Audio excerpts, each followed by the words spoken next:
우리 오늘 눈물로 하늘의 씨앗을 심는다. 꿈꿀 수 없어 무너진 가슴에 저들의 푸른 꿈 다시 돋아나도록 우리 함께 땀 흘려 소망의 길을 만든다. 내일로 가는 길을 찾지 못했던 저들 노래하며 달려갈 그 길, 그날에 우리 보리라. 새벽 이슬 같은 저늘 일어나 뜨거운 가슴 사랑의 손으로 이 땅 치유하며 행진할 때 오래 황폐하였던 이 땅 어디서나 순결한 꽃들 피어나고 푸른 의의 나무가 가득한 세상 우리 함께 보리라.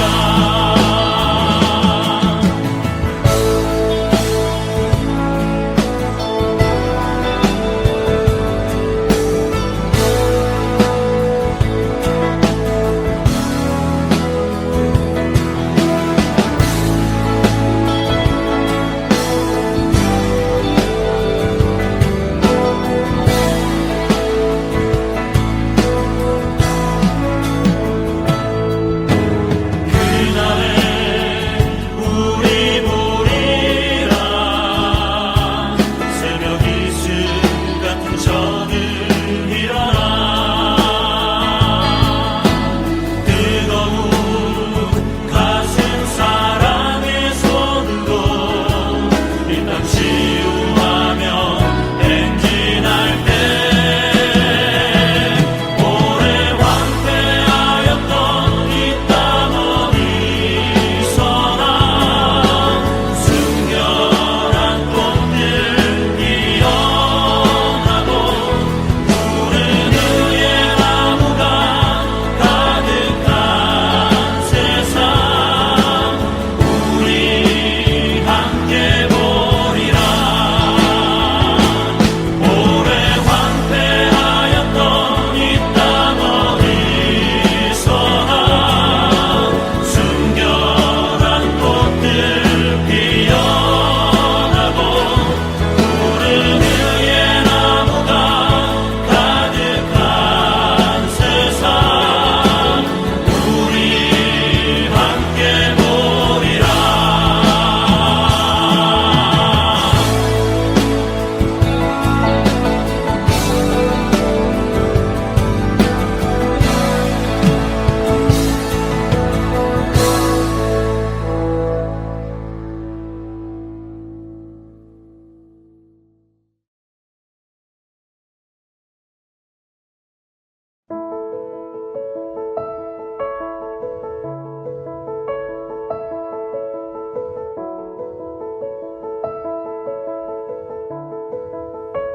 에스라가 하나님의 성전 앞에 엎드려 울며 기도하여 죄를 자복할 때에 많은 백성이 크게 통곡하매 이스라엘 중에서 백성의 남녀와 어린아이의 큰 무리가 그 앞에 모인지라. 엘람 자손 중 여이엘의 아들 스가냐가 에스라에게 이르되 우리가 우리 하나님께 범죄하여 이 땅 이방 여자를 맞이하여 아내로 삼았으나 이스라엘에게 아직도 소망이 있나니 곧 내 주의 교훈을 따르며 우리 하나님의 명령을 떨며 준행하는 자의 가르침을 따라 이 모든 아내와 그들의 소생을 다 내보내기로 우리 하나님과 언약을 세우고 율법대로 행할 것이라. 이는 당신이 주장할 일이니 일어나소서 우리가 도우리니 힘써 행하소서 하니라. 이에 에스라가 일어나 제사장들과 레위 사람들과 온 이스라엘에게 이 말대로 행하기를 맹세하게 하매 무리가 맹세하는지라. 이에 에스라가 하나님의 성전 앞에서 일어나 엘리야십의 아들 여호하난의 방으로 들어가니라. 그가 들어가서 사로잡혔던 자들의 죄를 근심하여 음식도 먹지 아니하며 물도 마시지 아니하더니 유다와 예루살렘에 사로잡혔던 자들의 자손들에게 공포하기를 너희는 예루살렘으로 모이라. 누구든지 방백들과 장로들의 훈시를 따라 3일 내에 오지 아니하면 그의 재산을 정몰하고 사로잡혔던 자의 모임에서 쫓아내리라 하매 유다와 베냐민 모든 사람들이 3일 내에 예루살렘에 모이니 때는 9째 달 20일이라. 무리가 하나님의 성전 앞 광장에 앉아서 이 일과 큰 비 때문에 떨고 있더니 제사장 에스라가 일어나 그들에게 이르되 너희가 범죄하여 이방 여자를 아내로 삼아 이스라엘의 죄를 더하게 하였으니 이제 너희 조상들의 하나님 앞에서 죄를 자복하고 그의 뜻대로 행하여 그 지방 사람들과 이방 여인을 끊어버리라 하니 모든 회중이 큰 소리로 대답하여 이르되 당신의 말씀대로 우리가 마땅히 행할 것이니이다. 그러나 백성이 많고 또 큰 비가 내리는 때니 능히 밖에 서지 못할 것이요 우리가 이 일로 크게 범죄하였은즉 하루 이틀에 할 일이 아니오니 이제 온 회중을 위하여 우리의 방백들을 세우고 우리 모든 성읍에 이방 여자에게 장가든 자는 다 기한에 각 고을의 장로들과 재판장과 함께 오게 하여 이 일로 인한 우리 하나님의 진노가 우리에게서 떠나게 하소서 하나 오직 아사헬의 아들 요나단과 디과의 아들 야스야가 일어나 그 일을 반대하고 무슬람과 레위 사람 삽부대가 그들을 돕더라. 아멘. 할렐루야. 우리 사랑하는 우리 전주 안들교회 귀한 성도 여러분, 주님의 이름으로 사랑하고 축복합니다. 오늘 하루도 늘 주님과 함께 동행하면서 주님의 귀한 은혜 아래, 주님의 귀한 축복 아래 하루를 살아가는 저와 여러분들이 되시기를 바라겠습니다. 자동차를 타고 길을 잘못 들었으면 방향을 돌이켜 다시 원점으로 돌아가서 바른 길로 가야 하겠죠. 인생 마찬가지입니다.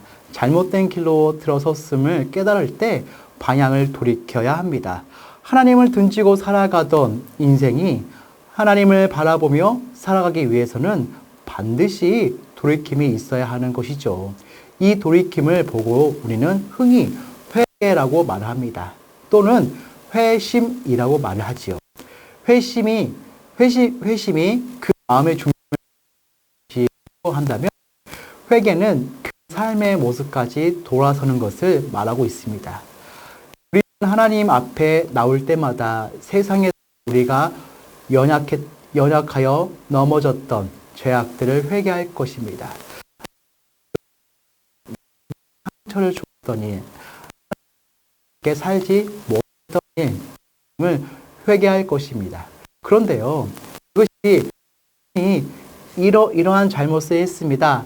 용서해 주세요 하는 것으로 그친다면 그것은 진정한 회개라기보다는 자기 죄를 자백하는 것이라 말을 할 수 있죠. 그래서 1장을 보면 하나님은 우리가 우리의 죄를 자백하며 미쁘시고 의로우셔서 우리의 죄를 사하시고 모든 부위에서 우리를 말씀하였습니다. 우리가 깨닫고 그 잘못함을 빌면 분명히 용서해 주신다는 것이죠. 그러나 그 용서를 비는 것이 단순히 입술에서 그친다면 그것은 온전한 자백이라고 말할 수가 없는 거죠. 우리가 우리의 죄에 대해서 용서함을 받는다는 것은 이제 언제든지 그 죄를 지어도 용서함을 받을 수 있으니까 죄를 지어도 괜찮다는 것이 아닙니다. 도리어 주님께서는 가서 다시는 죄를 범치 말라고 말씀을 하신 거죠.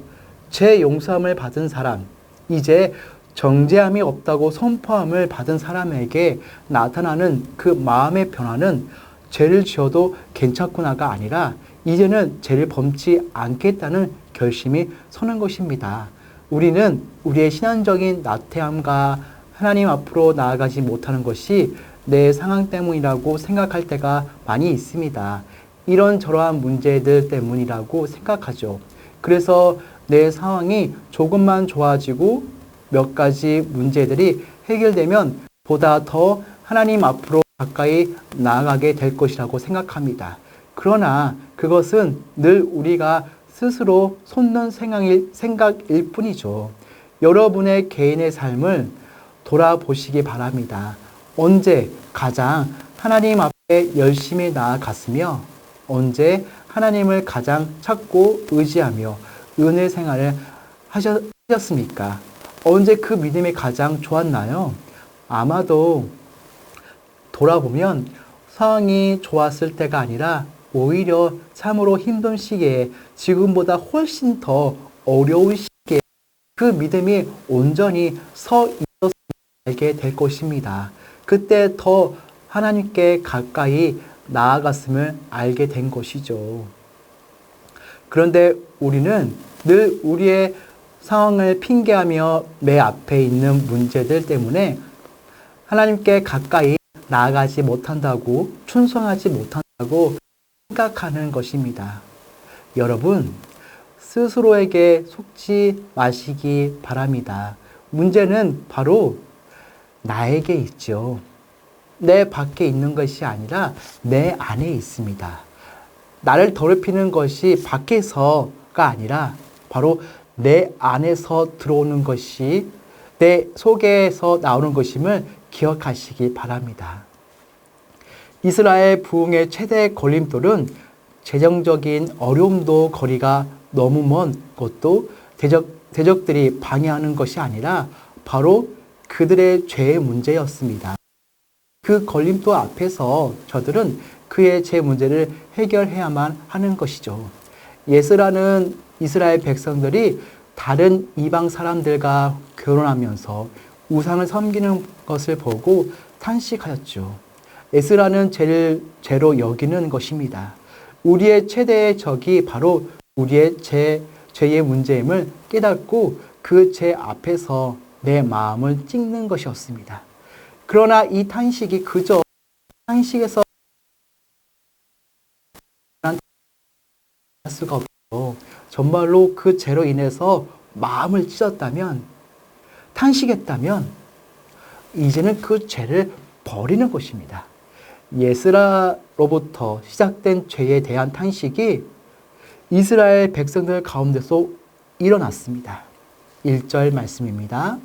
예스라가 하나님의 선전 앞에 엎드려 울며 기도하여 죄를 자복할 때에 많은 백성이 크게 통곡하며 이스라엘 중에서 백성의 남녀와 어린 아이의 큰 무리가 그 앞에 모인지라.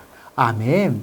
예스라가 하나님의 전 앞에서 엎드려 울며 기도하며 죄를 자복할 때에 많은 백성들이 함께 심히 통곡하며 탄식을 하였다고 합니다. 그리고 백성의 남녀와 어린 아이와 큰 무리가 모여들었죠. 잡초가 참 잘 번식하고 자라는 것처럼 죄 역시 잘 번식하며 자라갑니다. 그것은 가르치지 않아도 잘합니다. 하지 말라고 막아도 잘합니다. 마치 누룩처럼 금방 온 덩이에 퍼져버립니다.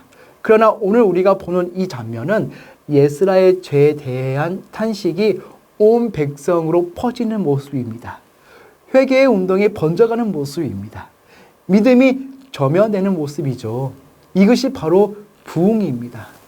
하나님 앞에 엎드려 자기 가슴을 치며 탄식하며 마음을 찢는 회개의 역사가 일어나는 것이 바로 부흥입니다.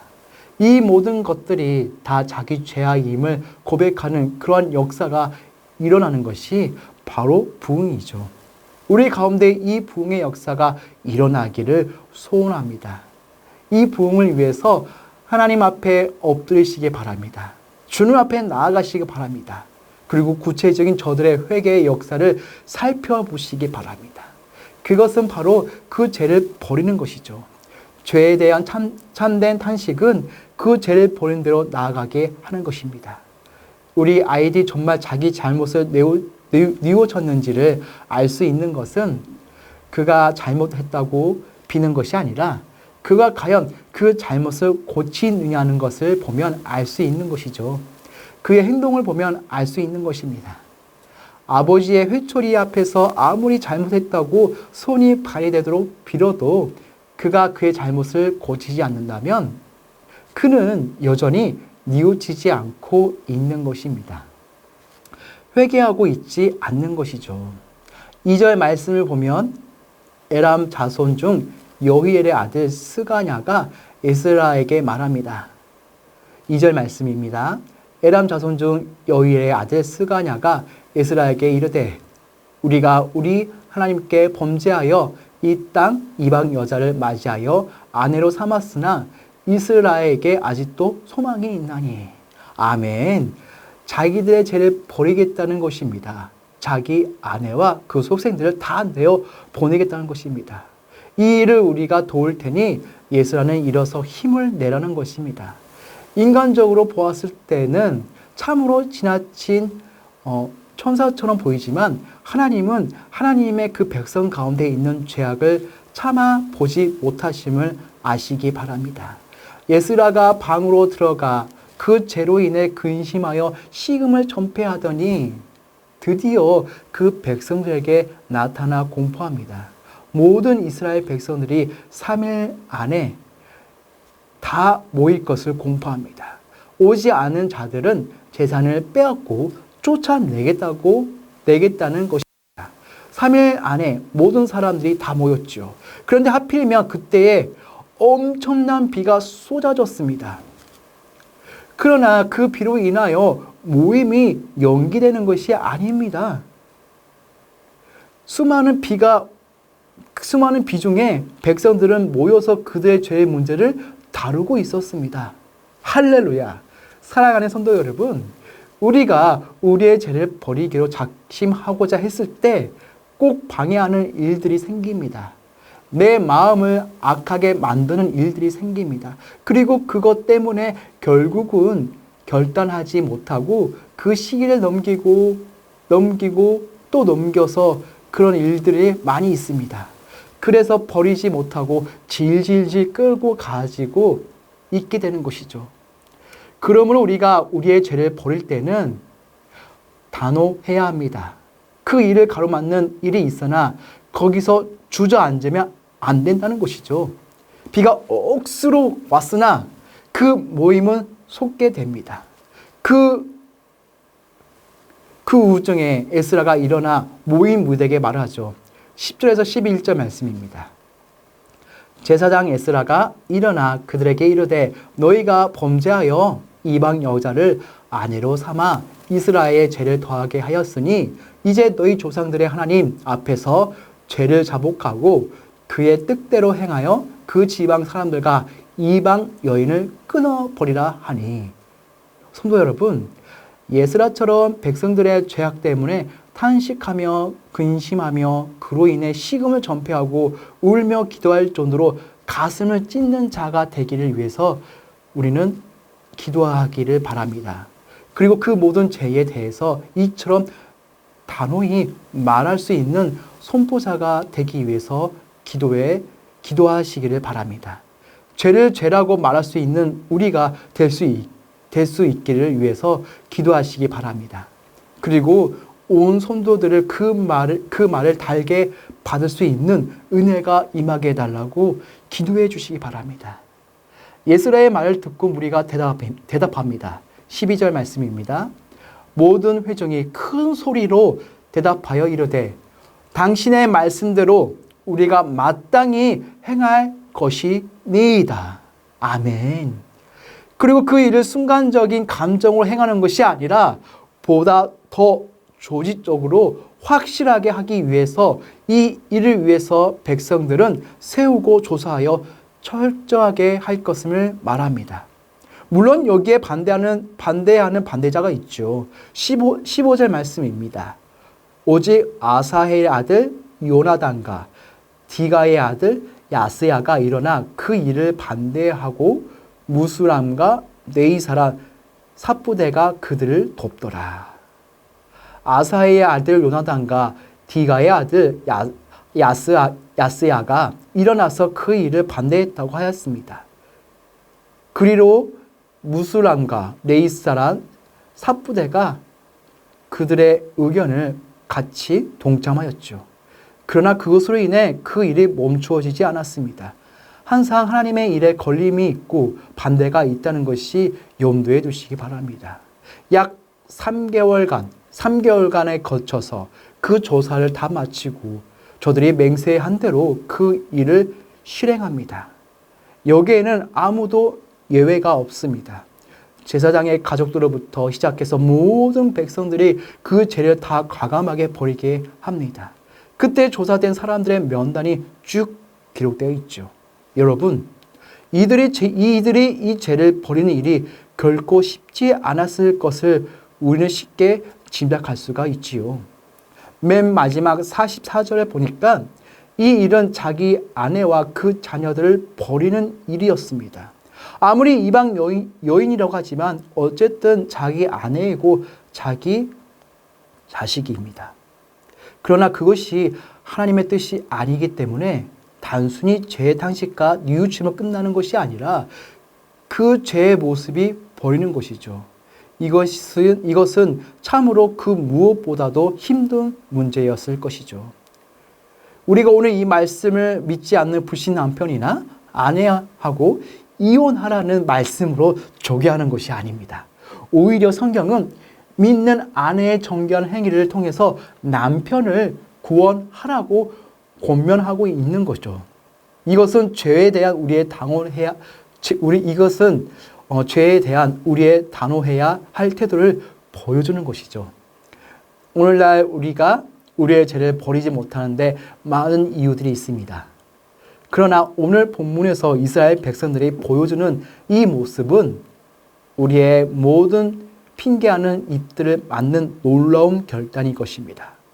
오늘 이 본문 속에서 우리가 죄에 대해서 어떤 태도를 취해야 할 것인가를 깨달으시기 바랍니다. 에스라서의 부흥의 역사는 여기서 마치는 것이 아니라 계속 이어집니다. 느헤미야로 이어집니다. 그리고 그 부흥의 역사는 결국 예수 그리스도에게로 이어지는 것이죠. 참 부흥, 참 회복의 역사는 오직 예수 그리스도 안에서 일어나는 것입니다. 우리가 오늘 본문을 보면서 우리 안에 부흥에 대한 그 갈망이 더욱 뜨거워지기를 소망합니다. 그리고 그 참 부흥의 역사가 우리의 심령 가운데, 우리의 삶 가운데, 우리의 공동체 교회 안에서 늘 일어나며 오늘 하루도 주님의 은혜 안에서 살아가는 저와 여러분들이 되시기를 예수님의 이름으로 간절히 축원합니다. 우리 기도하는 시간을 갖겠습니다. 우리 첫 번째로 오직 하나님 앞에 겸비하여 회개하는 무릎에서 리더십이 나옴을 깨닫습니다. 회개하라고 타인을 질타하기 전에 제가 먼저 마음을 찢는 회개로 주님 앞에 나아가게 하옵소서. 우리 두 번째로 하나님의 방법인 기도로 세워가는 건축되게 하옵시며 교회가 한마음 되어 성전 건축을 감당하게 하옵소서. 우리 두 가지 기도 제목을 가지고 같이 기도하는 시간을 가지겠습니다.